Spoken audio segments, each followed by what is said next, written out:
This is a 2017 Ram Promaster 159. I borrowed it from my friends Dave and Carrie, who run the YouTube channel One Adventure at a Time. It seats 4 and can sleep 4, if you include the dog. You can find them exploring the corners of the US and beyond, but I met them in San Diego last month at the Van Life app meetup on Fiesta Island. They built their van in Redding, California. It took them 6 months, while still working full-time.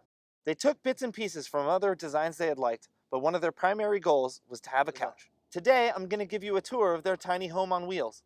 I'm going to show you all of its nooks and crannies, and then we're going to get it out on the road and show you how it rattles.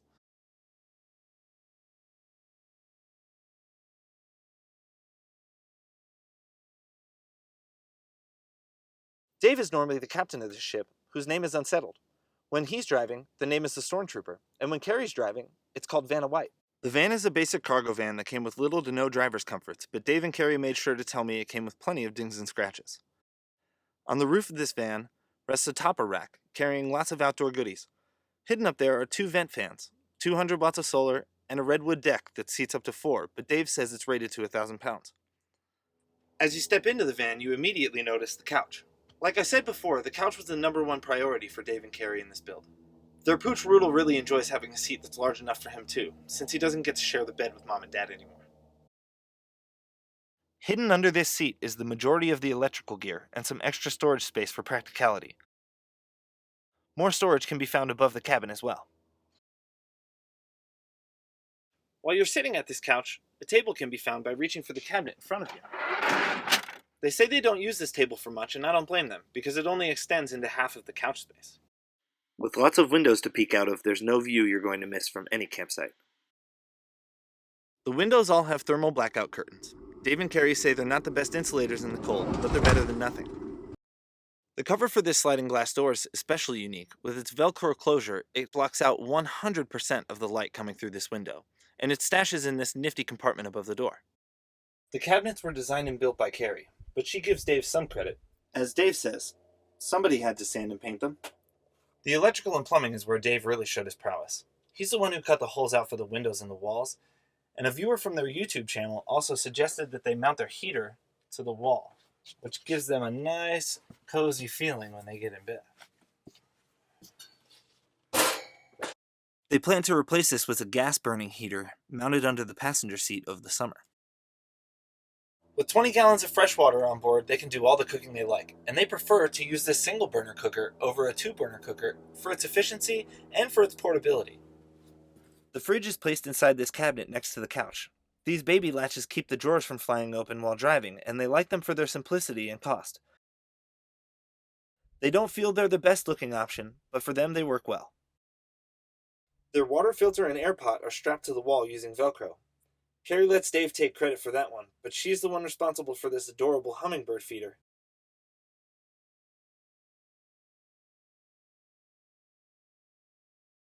I truly love this thing. The divider between the bedroom and living space is covered in sheet metal, painted white to ease cleaning and give them a magnetic surface to attach items if they wanted to. The edges are protected with pipe insulation, which I think is a genius idea.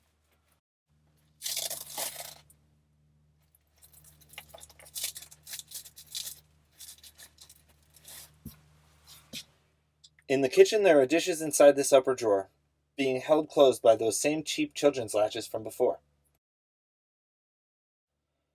Below, there is a piece that serves 3 functions. First, it's a seat for when there are extra people over for dinner. Second, it's a step for easier access to the bed platform. And third, it holds both Carrie and Dave's laundry. Geez, they must be at the laundromat a lot. The counter is just plywood with an epoxy finish, and I think it looks great with this bar sink sunk in. The handle on the faucet is removed for fear of the dog turning on the water while nobody's home, so it's operated with this switch. The end of this kitchen cabinet holds cleaning supplies, which you would never know were there if you weren't shown.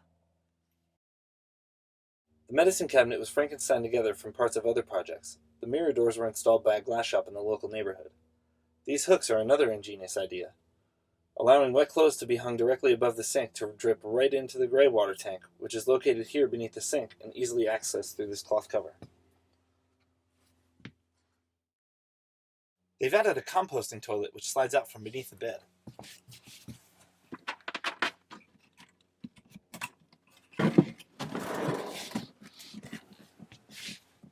They've had to customize a handful of things to make this thing fit in here, including the air filter that vents out the side of the van.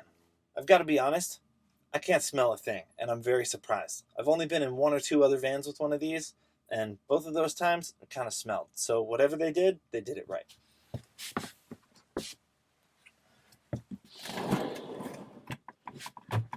There's also a drawer above the toilet. Whatever magnets they use to close this thing are really strong. It takes quite a bit of pull to get this one open. And they had to put tape here to keep it from getting stuck closed, sort of to lessen the magnetism. A good use of this extra space that others may have overlooked. The bed frame has been repurposed from an old futon. The mattress is their old mattress from home, a Cow King, cut down with a bread knife. It's been sealed inside a waterproof mattress cover, and the couch is actually made from the remnants of the mattress, while the throw pillows have been filled with sleeping bags from their backpacking gear. Another genius idea that I plan to steal from my van. The shelves above the bed carry a variety of items, but my favorite part of this design is the DVD player that hides in this hole right here. The black ceiling was chosen for 2 purposes. One is to make the room feel and stay more dark when needed, and to separate the 2 spaces visually. I like the way it looks, and it's supposed to trick your eyes into thinking there's a void, therefore enlarging the space subconsciously. Now on to the back of the van, or a place van lifers call the garage. Below the bed is more storage.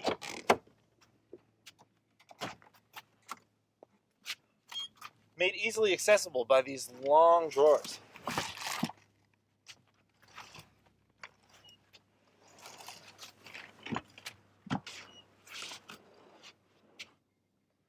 Most everything that can't be fit in the cab fits under here, including the outdoor shower, an electric bike, and a handful of other accessories that are necessary when you're living on the road. It's worth noting that they built a cabinet under the bed to hold the propane that's ported out of the bottom of the van for safety. And that's Dave and Carrie's 2017 Ram Promaster 159. A cozy living space that fits the needs and wants of its occupants like a glove. Now it's time to get it out on the road and see how it rattles, and then it's time to give it a mat score.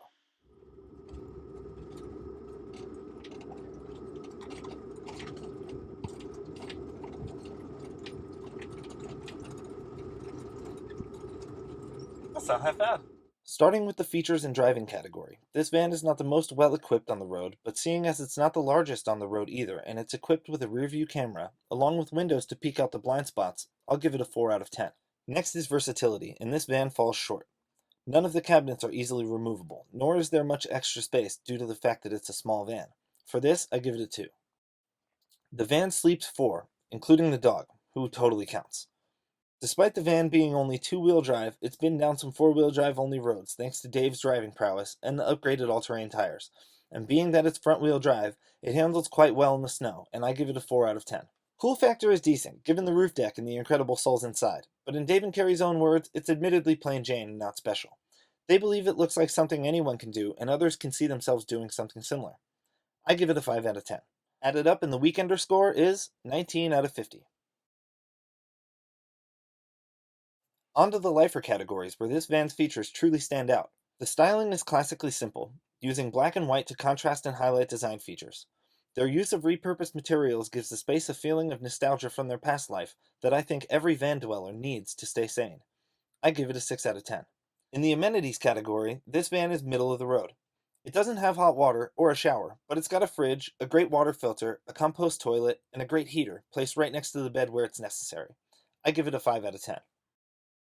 Next is comfort, and the couch is definitely comfortable, and since it's made from an old piece of the bed, I don't doubt the bed is equally comfy. The swivel seat is a little high, but their makeshift center divider gives your feet a sturdy place to rest. I give it a 7 out of 10. And now the part that everyone's been thinking of. Stealth. A roof rack, a dog, and a YouTube channel posted on the outside of a van make this van less than stealthy. There are lots of windows that, despite being well covered, are still a dead giveaway. This couple is not very concerned with stealth camping, as they spend more time boondocking than in the city, and for that, I give them a 2 out of 10. And now, back to the rattle. That's not half bad. Not bad? No, that's not bad at all. You hear that table? That's the hinges. I hear the table. Oh, it's like a 2. If it's really like off-roady. That's like a 2. Really? Yeah, that's a 2 rattle. If it's really off-roady, the I don't know how you guys feel, but I think that's a 2 round.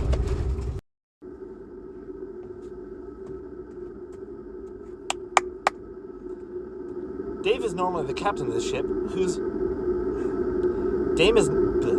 Dave is